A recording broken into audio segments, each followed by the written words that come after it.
"This isn't for me, Mom," whispered the special little girl with teary eyes as the stepmother pushed the plate, the same as the dogs. But what no one expected was what the millionaire father would do when he crossed that door. The morning light streamed through the immense windows of the living room, slicing the air into rectangles of golden dust that danced over the marble floor.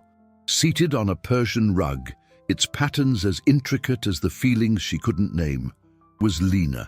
Her small fingers, nimble and determined, were aligning a row of colored pencils. It wasn't simple tidying, it was a ritual. Each pencil rested in its proper place, following the exact order of the rainbow, with a precision that calmed the disorder she felt inside. For Lena, the world made sense when things were in their places.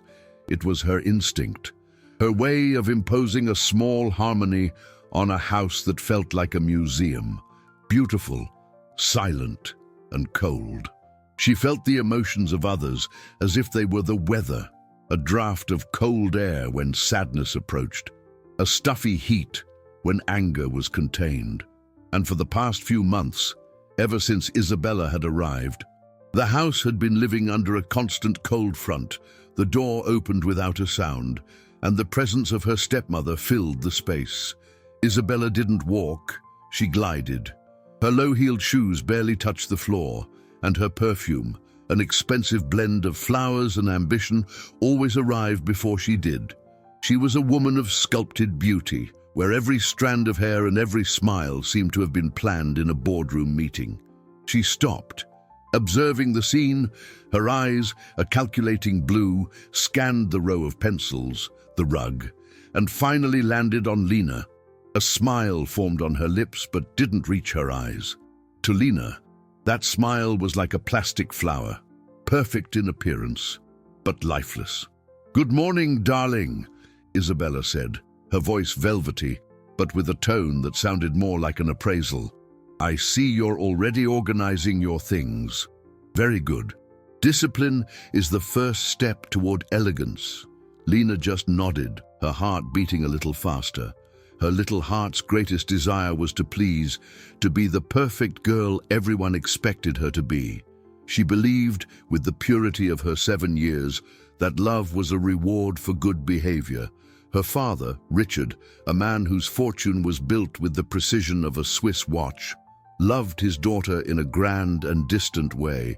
His love manifested in the size of the house, the quality of the toys, the security of a net worth that grew every second with stock market investments and new business ventures.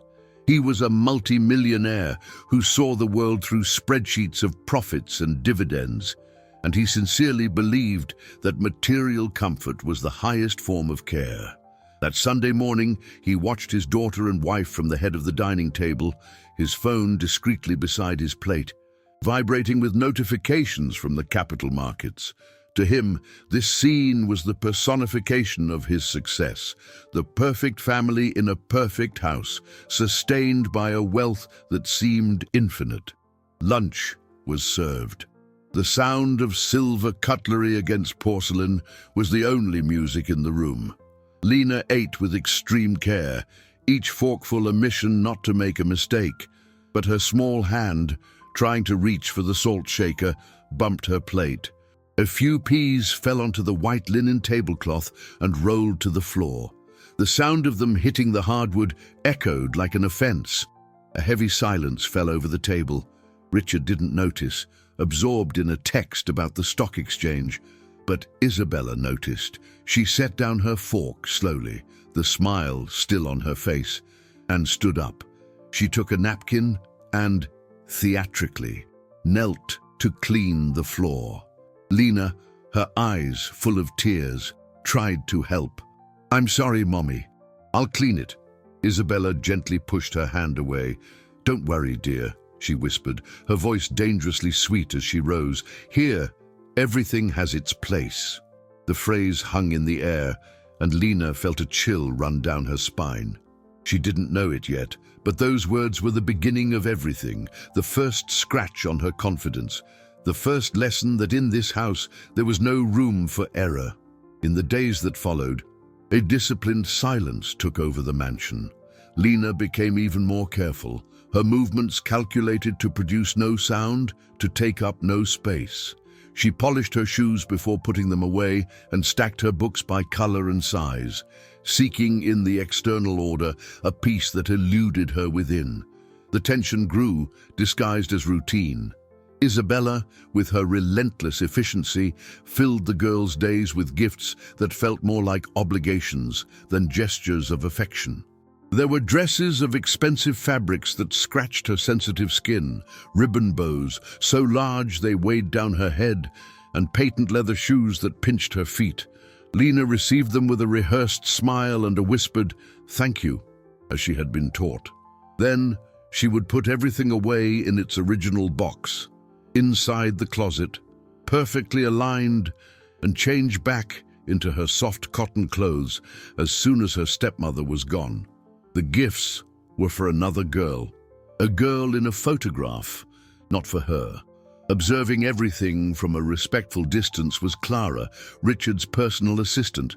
A woman of discreet gestures and an attentive gaze, she had worked for the family for nearly a decade, long before Isabella appeared.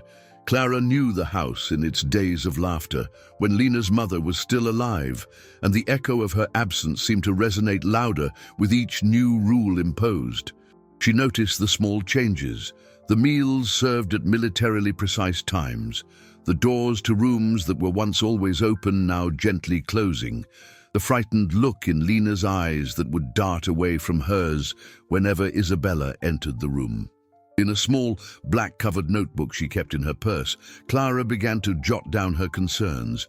They weren't accusations, just observations.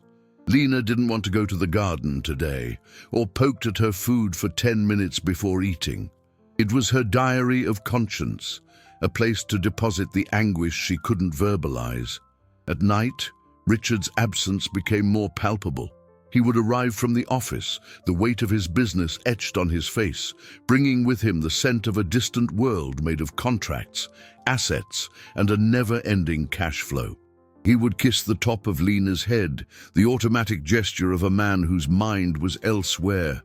"I have to leave for an important dinner, sweetheart," he'd say, phone already in hand, his eyes fixed on the screen glowing with stock market tickers. "I'll be back soon." But soon was never soon enough. From her bedroom window, Lena would watch him leave, the luxury car gliding down the dark driveway, taking the feeling of safety with it. As soon as the sound of the engine faded, Isabella seemed to grow, her presence expanding to fill every inch of the house. That night, after Richard left, Isabella decided it was time to organize Lena's wardrobe. She opened the doors with the air of someone inspecting an army. Her long, slender fingers slid across the new, impeccable dresses. Then, in the back of a drawer, she found a yellow sweater made of soft, faded cashmere. It was Lena's favorite, a gift from her grandmother. Isabella held it with her fingertips, as if touching something unclean. "Darling," she said, her voice a sweet, poisonous syrup, "the daughter of a man with your father's wealth and standing can't be seen in something like this. It doesn't suit your future." Before Lena could protest, Isabella folded the sweater and took it with her, leaving the girl standing before the open closet, feeling a cold that came not from the window, but from the empty space her small piece of comfort had left behind. The week began with Richard's departure for Europe. He said goodbye to Lena with a hurried hug and the promise of a gift from Zurich.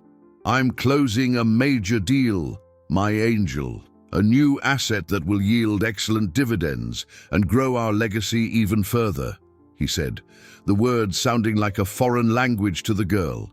To him, every dollar earned, every percentage point of profit in his investment funds, was another brick in the wall of security he was building around his daughter. What he didn't realize was that inside that fortress of assets, Lena felt increasingly under siege. With her father an ocean away, the precarious balance of the house shattered. The mansion, once merely quiet, became a stage of discipline and echoes. where the only voice that mattered was Isabella's. The yellow sweater was never mentioned again, but its absence was a hole in Lena's chest, a constant reminder of what had been taken from her. On Wednesday, Matt, Richard's best friend and business partner, came for dinner. It was a tradition they kept even when one of them was traveling. Matt was Richard's opposite, loud, expansive, with a smile that seemed to fill any room. He managed the more aggressive side of their business, always looking for new opportunities, from the stock market to the volatile world of cryptocurrency. "That Richard is a genius," he said to Isabella, pouring himself some wine. "Even with Bitcoin, he gets an incredible return. The man turns everything to gold." Isabella smiled, the perfect hostess. "He's dedicated. He knows that capital requires constant attention." She steered the conversation with the same precision she ran the house, presenting herself as a worthy partner to her billionaire husband. Lena sat at the table, small and silent in her booster seat. She struggled to handle the silverware with the elegance Isabella demanded, but her fingers seemed disobedient. As she tried to cut a piece of vegetable, her fork slipped and clattered loudly against the plate. The sound, though harmless, made Isabella turn. With a fluid motion, she leaned over and adjusted Lena's hand on the fork, her perfectly manicured nail pressing into the girl's knuckles. More firmly, dear. Delicacy and firmness. The correction was made in a low voice, but to Lena, it sounded like thunder. Matt laughed, oblivious to the tension. "Leave the kid alone, Izzy. She's trying her best." Isabella straightened up, a condescending smile on her lips. "She's an angel, Matt, but she needs to learn how to be a person," she said, the line delivered with a laugh, as if it were the most innocent of jokes. The words hung in the air with the taste of poison. Lena felt a lump form in her throat. She didn't know what "learn how to be a person" meant, but she understood that, somehow, she wasn't enough. Matt, trying to break the strange mood he barely comprehended, pulled out his phone. "Nonsense. She's a model of concentration. I'm going to record this serious face for her doting dad." He pointed the camera at Lena, who shrank under the device's light. Playfully, he filmed a few seconds of the girl trying, with desperate determination, to cut the vegetable perfectly under her stepmother's watchful eye. Clara, who was serving water, saw everything. She saw the phrase, the laugh, the phone recording, and most importantly, she saw the glint of unshed tears in Lena's eyes. That night, in her notebook, she didn't describe the scene. She just wrote a single word: cruelty. After Matt left, Isabella knelt beside Lena, who was still sitting at the table. The scent of her perfume was suffocating. "They will always be watching you, Lena," she whispered, her voice devoid of any sweetness. "They look at you, and they see your father's fortune. You don't have the right to embarrass him." Isabella's phrase echoed in Lena's mind for days, a low, constant hum that made it hard to hear her own thoughts. Learn how to be a person. What did that mean? She looked at her hands, her feet, her reflection in the polished glass of the windows. She looked like a person, but maybe there was something wrong that only adults could see. The fear of being inadequate became a silent companion, sitting beside her at playtime, lying down with her in bed at night. Her organizing rituals became more frantic. She didn't just align her pencils. Now she measured the distance between them with a ruler. She folded her socks into perfect squares, as if geometry could somehow fix what was broken inside her. The house, with its imposing luxury, now seemed like a grand stage, and she was the only actor who didn't know her lines. Every step she took was an attempt not to trip over the set. Isabella, for her part, seemed to flourish in her husband's absence. The control she had once exercised subtly now became explicit, disguised as a new educational project for her stepdaughter. She bought a whiteboard and installed it in the kitchen, drawing a grid of schedules that would govern Lena's life from dawn till dusk. There was a time to wake up, a time for lessons, a time for bathing, and, most terrifying of all, a timed period for meals. A structured routine creates a disciplined mind. she explained to Clara, who watched the scene with a growing sense of dread. The heiress to a fortune like Richard's cannot grow up without structure. Money, my dear, demands order. Clara just nodded, her heart tight, and made another note in her notebook. The day has become a prison of clock hands. The first lunch under the new regime was a silent torture. Isabella placed a digital timer next to Lena's plate, 20 minutes. The sound of the electronic ticking was like needles piercing the silence. Lena gripped her fork so tightly that her knuckles turned white. She was terrified of making any noise, of spilling any crumb. The simple act of bringing food to her mouth became a monumental task. Her eyes darted from the plate to the timer, the red numbers blinking, devouring her time. She could barely swallow. With 5 minutes left, her hand trembled, and a drop of orange juice fell onto the tablecloth. The drop was minuscule, almost invisible, but for Isabella, it was enough. She didn't yell. Worse, she smiled. A thin, disappointed smile. She stopped the timer, stood up, and cleaned the spot with a slow, deliberate gesture. "Such a pity, Lena," she said, her voice calm, which made it all the more frightening. "It seems we're not ready to eat at the table yet. Discipline must be learned from the ground up."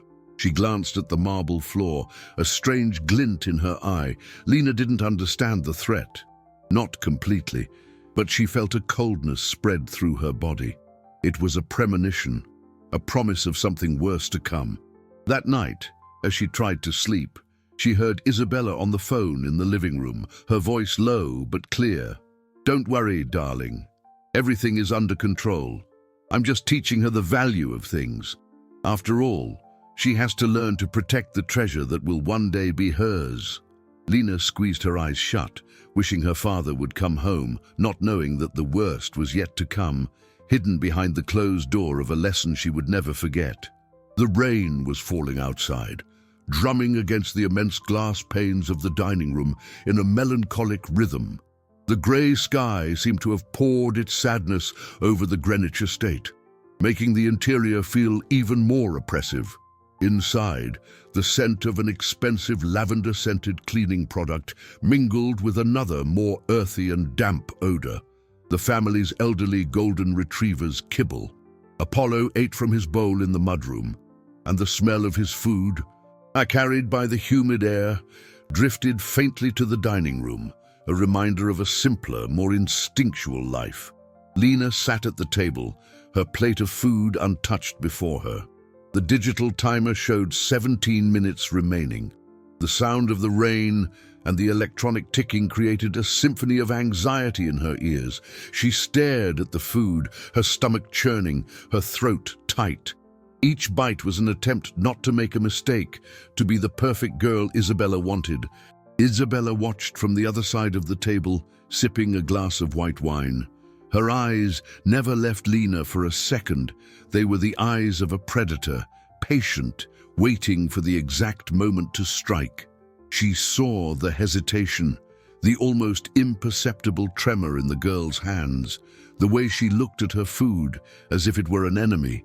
The timer continued its countdown, each second a grain of sand falling in an invisible hourglass that measured Isabella's patience. Lena finally picked up her fork and tried to eat a piece of broccoli. The food tasted like fear. She chewed slowly, trying to swallow the lump in her throat. But as she tried to get another piece, the food slipped and fell back onto the plate with a small thud. It didn't make a mess, didn't fall on the floor. It was a minimal error, a child's slip-up. But for Isabella, it was the excuse she had been waiting for. She rose, unhurried. The smile on her face did not change. She walked over to Lena and, without a word, took the plate from the table. Lena's heart hammered. She thought she would be sent away without lunch, a punishment she had experienced before. But what Isabella did was far worse. With terrifying calm, she walked to a corner of the vast dining room, an empty space between a rosewood sideboard and the window overlooking the drenched garden. There, she placed the plate on the cold marble floor. The sound of porcelain against stone echoed in the silence. Lena watched her, wide-eyed, her breath caught in her chest, not understanding. Isabella turned to her, the smile now tinged with a cruel superiority. "You want to eat like a little animal, making mistakes and dropping things," she said, her voice firm, sharp as glass. "Then eat like one." Lena's world stopped. She looked from the plate on the floor to her stepmother's face. The humiliation of the command paralyzed her.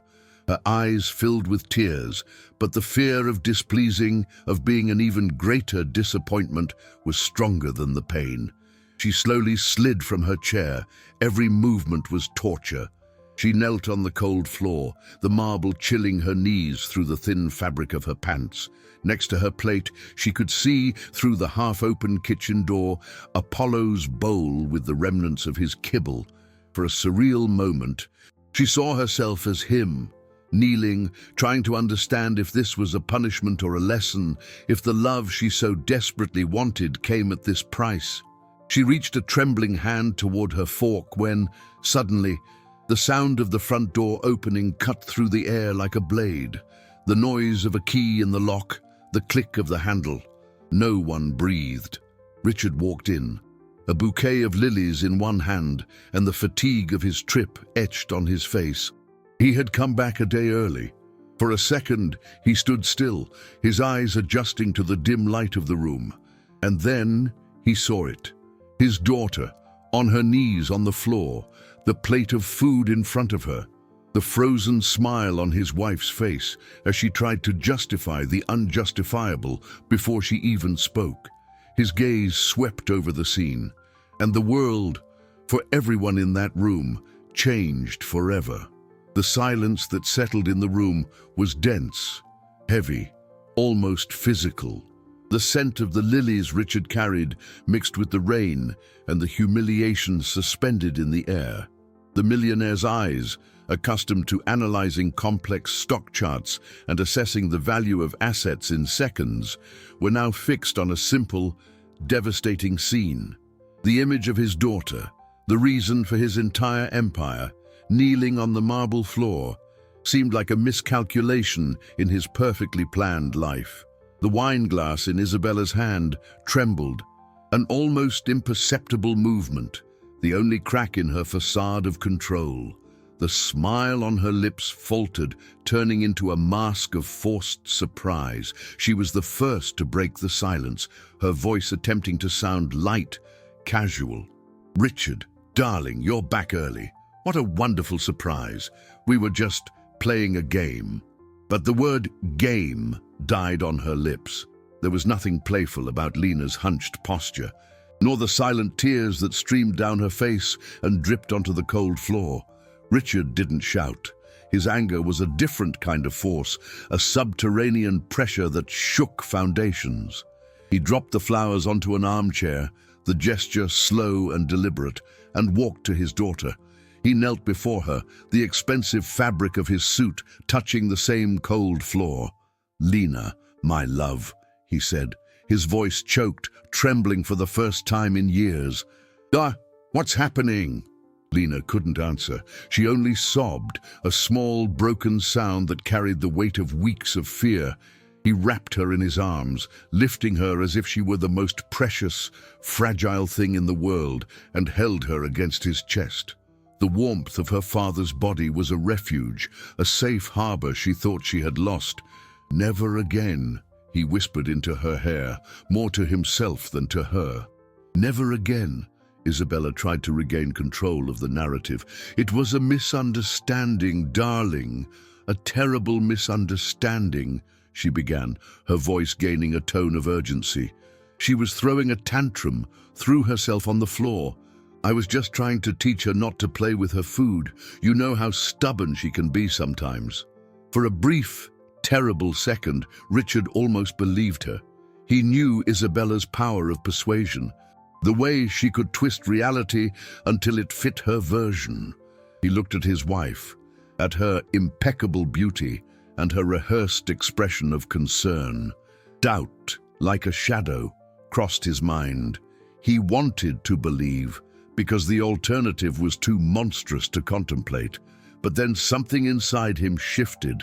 Instinct, a force older and more powerful than any business logic or investment strategy, spoke louder. He looked again at the daughter in his arms, at the trembling in her small body, at the fear in her eyes, a fear that was not of a tantrum, but of something far deeper. That night, the tension in the mansion was palpable. Isabella retreated to her room while Richard put Lena to bed. He sat on the edge of the bed, watching his daughter fall asleep. Her breathing was still uneven, marked by small sobs that escaped even in her sleep. He tucked her in, his heart aching with a guilt he was only beginning to comprehend. He had given her everything money could buy, a house that was a fortress, designer clothes, expensive toys. He had built a net worth of hundreds of millions of dollars to secure her future. But in that moment, he realized he had failed in the most fundamental investment, his attention, his time. As he watched over his daughter's sleep, Lena stirred and murmured something. He leaned in to listen. The words, whispered in the stupor of a dream, were what sealed Isabella's fate and changed the course of their lives. "I'm sorry, Daddy," she said, her voice small and fragile. "I tried to be good." In that instant, all of Richard's doubt dissolved, replaced by a cold, cutting certainty. The mansion, which had once operated with the precision of a Swiss clockwork mechanism, was now immersed in a tense quiet. Isabella and Richard barely spoke. They passed each other in the immense hallways, like ghosts of a broken agreement, exchanging only essential monosyllables. Isabella tried to maintain a facade of normalcy, organizing menus and supervising the cleaning with her usual efficiency. But there was a restrained desperation in her gestures. Richard, on the other hand, was visibly shaken. The phrase Lena had whispered in her sleep, "I tried to be good," had lodged in his mind, repeating like a painful echo. He began to watch his daughter with an attention he had never had before, noticing things his hectic business life had made him ignore. The way Lena flinched when Isabella entered a room, the way her eyes sought approval before every move, and, most alarmingly, her refusal to eat. At the breakfast table, Lena just pushed food from one side of her plate to the other. At lunchtime, she claimed she wasn't hungry. The girl, who had always been healthy, was beginning to look fragile, a small shadow of her former self. Worried, Richard saw the legacy he was building for her become irrelevant in the face of losing what truly mattered. His daughter's health was worth more than all his capital in stocks, gold, or cryptocurrency. It was then that he made the first of a series of decisions that would change everything. He hired Dr. Helen Miller, a renowned child therapist recommended by a friend. Dr. Miller was a woman with a calm voice and kind eyes who managed in her first session what seemed impossible. She got Lena to talk. She didn't talk about the marble floor or about being hungry, but about colors, shapes, and how sometimes smells frightened her. Meanwhile, an unexpected event was happening in another part of the city. Matt, Richard's friend, was cleaning out his phone's photo gallery and came across the video he had recorded at dinner. He laughed, remembering the scene, which to him still seemed like a harmless joke. He decided to send the clip to Clara, the assistant, with a text message. "Look at the serious face on this little princess. Give her a kiss for me." When Clara received the message, her heart went cold. She opened the video and watched the scene her memory had stored with such anguish. She heard Isabella's voice again, disguised as a joke. But she needs to learn how to be a person. For Matt, it was a trivial moment. For Clara, it was the missing piece, the visual proof of the cruelty she had only been able to note in her journal. With trembling hands, she saved the file, feeling the weight of responsibility. She didn't know what to do with it, but she knew she couldn't delete it. It was a dangerous secret, a truth that could either destroy a family or save a child. Dr. Miller, after a few sessions with Lena, called Richard for a talk. "Richard, Lena is exhibiting classic signs of food-related trauma, she explained, with a seriousness that frightened him. This isn't a tantrum, it's fear. She has associated the act of eating with a very negative experience. I want you to observe something. Pay attention to how she reacts to smells from the kitchen, the different smells. Richard followed her advice. That afternoon, he stayed with Lena in the living room while lunch was being prepared. The smell of roasted fish wafted through the air, and Lena didn't react, the aroma of steamed vegetables, and she continued to work on her puzzle. But then, a staff member walked past the door with a bag of kibble for Apollo. The dry, distinctive smell filled the room. Instantly, Lena stiffened. A tremor ran through her body, and she hugged her knees, curling into a ball on the sofa. In that moment, Richard understood. The truth hit him with the force of a punch. Isabella's game had not been an isolated incident. It had been the culmination of something terrible. He felt the floor disappear from beneath his feet, guilt consuming him. He hadn't just been absent, he had been blind. The realization hit Richard not like a wave, but like a shard of ice in the heart. The image of Lena trembling at the smell of dog food was the confirmation his soul had been reluctant to accept. The denial that had protected him from the crushing guilt shattered, leaving him naked before his own negligence. He wasn't just an absent father. He had been a failed guardian, a protector who had built walls of wealth and assets around his daughter, never realizing the enemy was already inside the fortress. The anger he felt wasn't hot and explosive, but cold and precise.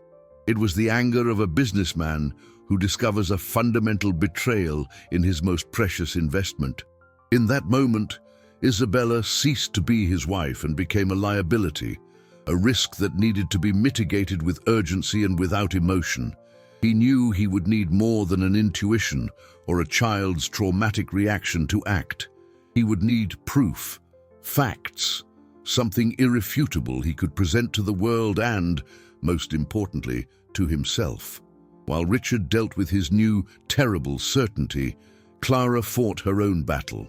The video on her phone and the notebook in her purse felt like they weighed a ton. Every time she saw Lena, pale and silent, she felt a pang of complicity.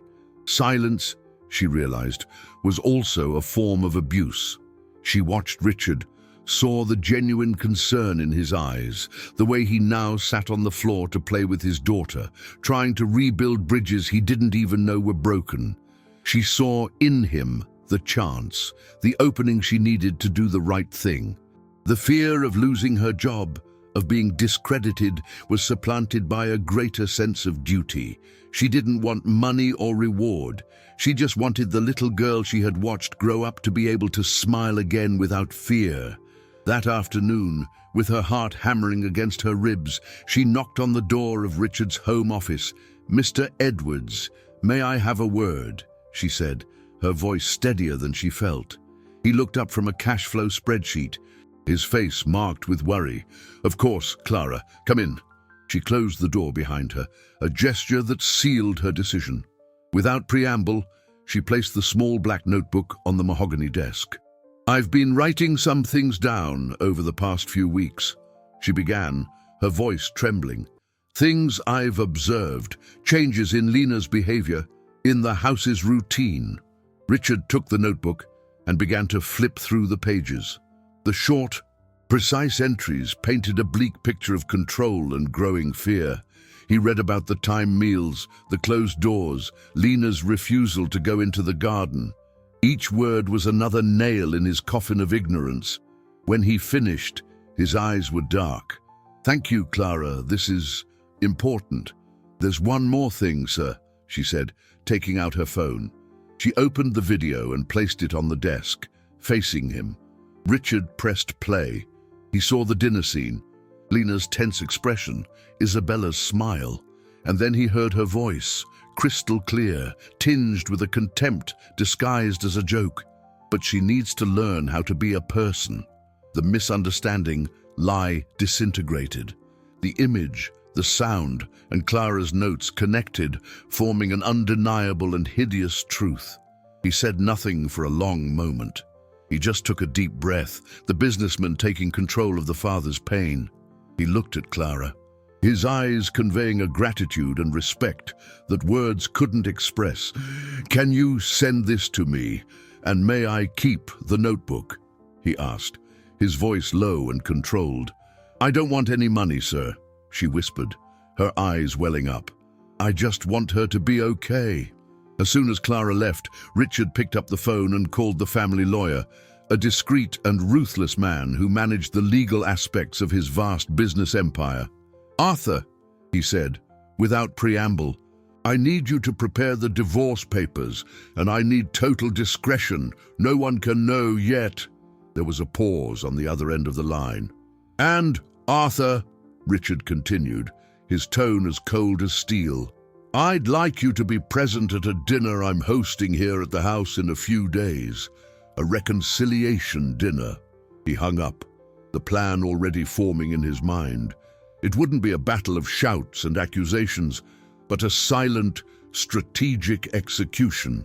On the very stage where appearances were everything, war had been declared. In the days that followed, Richard moved his pieces with the precision of a chess master. To the outside world, and especially to Isabella, he staged a performance of reconciliation. He began speaking to her again, with calculated courtesy, apologizing for his overreaction. "You were right, darling," he said one evening as they dined alone. "I was tired from the trip, stressed with business. I misread the whole situation. I know you only want what's best for Lena." Isabella, relieved and eager to believe her position of power was secure, readily accepted the apology. She saw his change not as a strategy, but as a capitulation, proof that her control was, in fact, unshakable.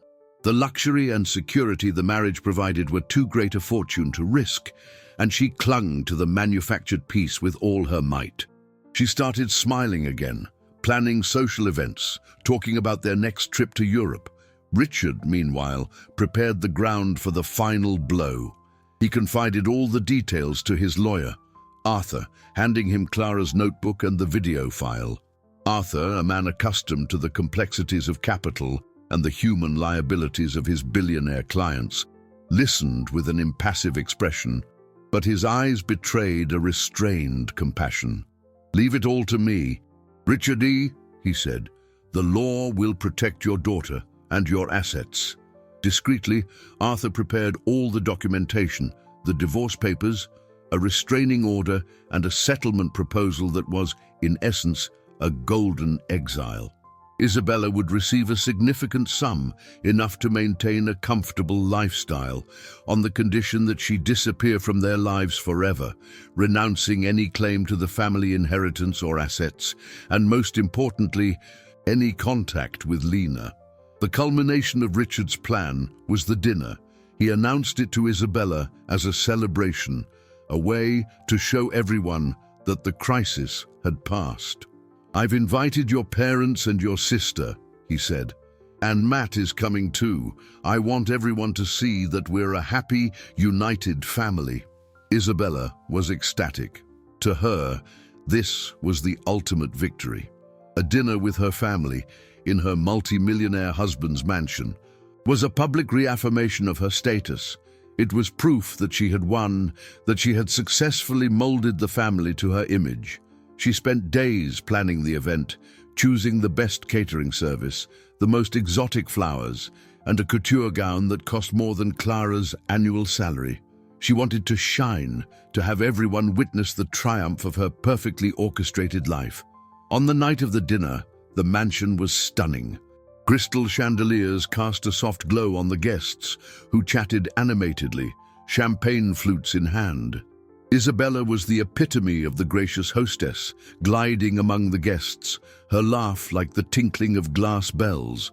Lena, wearing a simple dress her father had chosen, sat quietly in a corner playing with Apollo, oblivious to the drama about to unfold. Richard observed it all with an outward calm that belied the storm in his chest. He greeted his in-laws, hugged his friend Matt, who still knew nothing, and exchanged a discreet glance with Arthur, who had arrived punctually and stood observing from a corner. When everyone was seated at the dining table, Richard stood, raising his glass. "I'd like to propose a toast," he began, his voice firm and clear. "To family and to the truth." Isabella beamed, thinking the toast was for her. "My wife, Isabella," Richard continued, looking directly at her, "who has been working so hard to raise Lena, to teach her what's right." He paused. "She believes that Lena needs to learn how to be a person. And I'd like to show you all an example of this dedication." At that moment, the enormous high-definition television on the dining room wall, which usually displayed digital art, flickered to life. Isabella's smile froze. She turned, and what she saw made the color drain from her face. On the screen, in life-size resolution, was the scene from the dinner with Matt. The entire room fell silent, except for the sound from the video, which filled the space.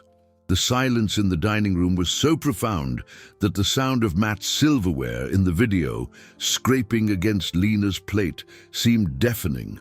All eyes were fixed on the screen, where the scene unfolded with brutal clarity. The Isabella on the screen was as beautiful as the woman sitting at the table. But the veneer of her grace was shattering with every passing second. The guests, including her own parents, watched her, their faces a mixture of confusion and dawning horror.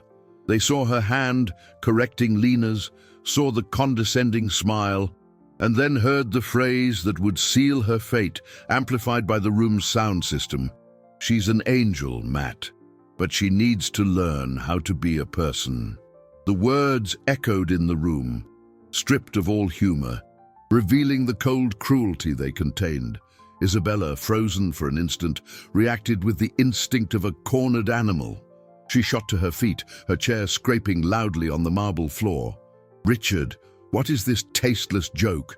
Turn it off now." Her voice was a sharp hiss, her composure disintegrating. She looked for a remote control on the sideboard, but there was no remote. Richard had orchestrated it so there could be no interruption. The scene on the screen changed. It now showed Lena, alone, kneeling on the floor, her plate of food before her.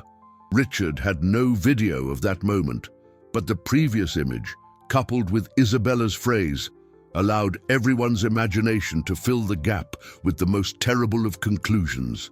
Then a new audio filled the room.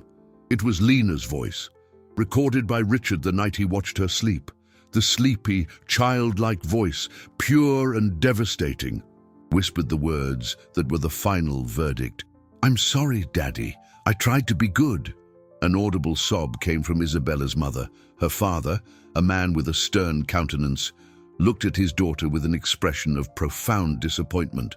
Matt, pale, finally understood the context of the scene he had so innocently recorded. He looked at Richard, a silent apology in his eyes. Isabella, seeing the judgment on every face, tried one last, desperate gamble. "This is edited. It's a lie," she shrieked, her voice shrill. "He's doing this to get rid of me, to avoid splitting his assets. It's all about the money." But her words sounded empty, hollow. The evidence was overwhelming, not just in the video, but in the atmosphere of the house, in Lena's paleness, in the eyes of everyone who knew her. At that moment, Arthur, the lawyer, stepped forward. He moved with the calm of a man in his element. In his hands, he held a leather portfolio.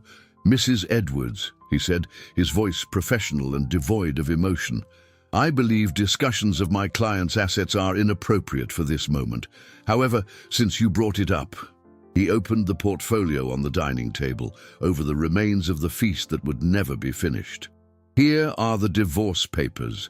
Mr. Edwards is offering you a generous settlement on the condition that you leave this house tonight and refrain from any future contact with him or his daughter."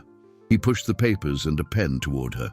The room, the same hall where appearances were celebrated and million-dollar deals were closed, had become a courtroom. The luxury around them, The art, the silverware, the crystal now seemed a mockery, a hollow backdrop for the moral bankruptcy that had just been exposed. Isabella looked at the papers, then at Richard, her face contorted in a mask of fury and defeat. He didn't look at her with hatred, but with a cold indifference, as if looking at a stock that had plummeted and needed to be liquidated. "In this house," he said, his voice low but resonating with the authority of a final judgment, "no one eats on the floor. No one will ever laugh at her again." The words echoed, not as an accusation, but as the new law of that home. The era of appearances was over. The silence that followed Richard's declaration was the sound of a world coming apart. Isabella stood for a long moment, her expression shifting from fury to disbelief and, finally, to empty resignation. She looked to her parents for support, but they averted their gaze, shame etched on their faces. In a single sweeping motion, she brushed the divorce papers from the table, refusing to sign them there in front of everyone.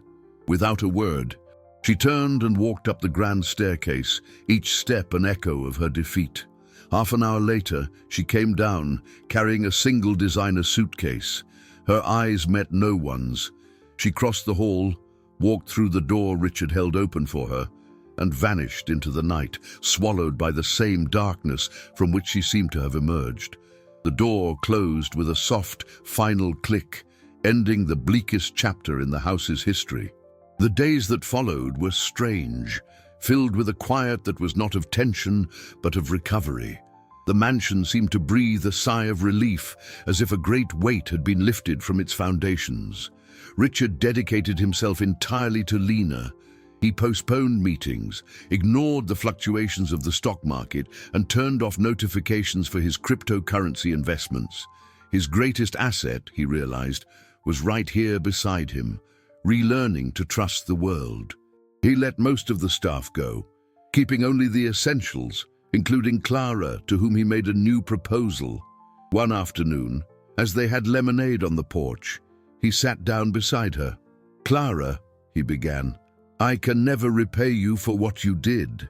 Your courage protected my daughter." He paused, looking at Lena, who was watering a small potted flower.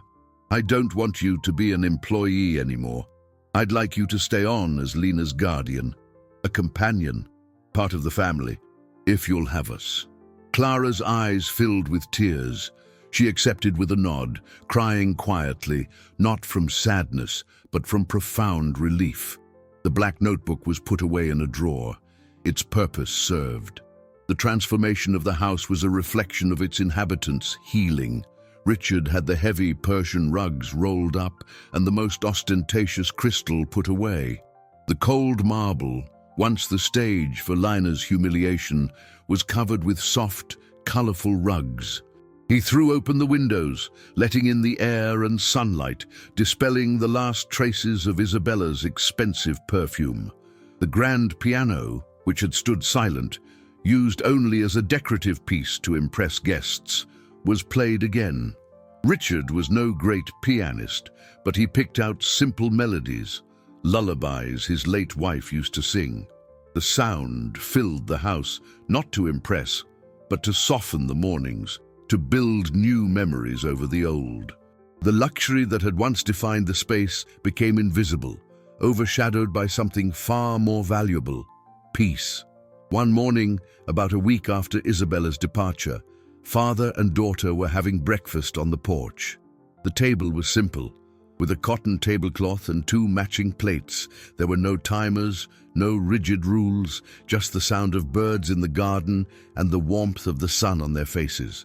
The wind played with strands of Lena's hair as she ate her pancakes with an appetite Richard hadn't seen in months. She was relaxed, smiling. Suddenly, she stopped eating and looked at her father, her eyes large and serious. "Daddy," she asked, her voice clear and without hesitation, "is it okay if I spill a little bit now?" Richard's heart both ached and swelled. It was the sound of freedom, the sound of a child allowing herself to be a child. He laughed, a genuine, liberating laugh that echoed across the garden. "Yes, my love," he answered, his eyes shining. "You can spill as much as you want.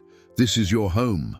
She smiled and, deliberately, let a tiny drop of maple syrup fall onto the tablecloth.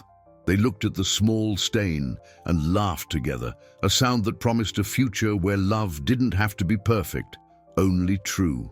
The new rhythm of the mansion was woven with threads of simplicity and affection.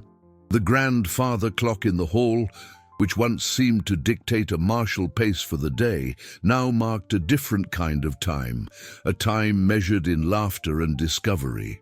Richard discovered that the greatest return on investment came not from dividends or stock appreciation, but from the light in Lena's eyes when they built a blanket fort in the living room or had a flower fight in the kitchen.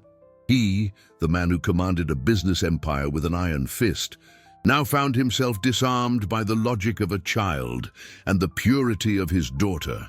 He learned that true net worth isn't measured in dollars or euros, but in moments of genuine connection. Clara, now in the role of guardian, thrived. She brought the structure of care, not rigidity, to Lena's life. Lessons were no longer about posture and etiquette, but about botany in the garden, about the colors in a paint set, and the stories hidden in books. The house, stripped of its cold ostentation, came alive. The once bare, white walls were filled with Lena's colorful, imperfect drawings.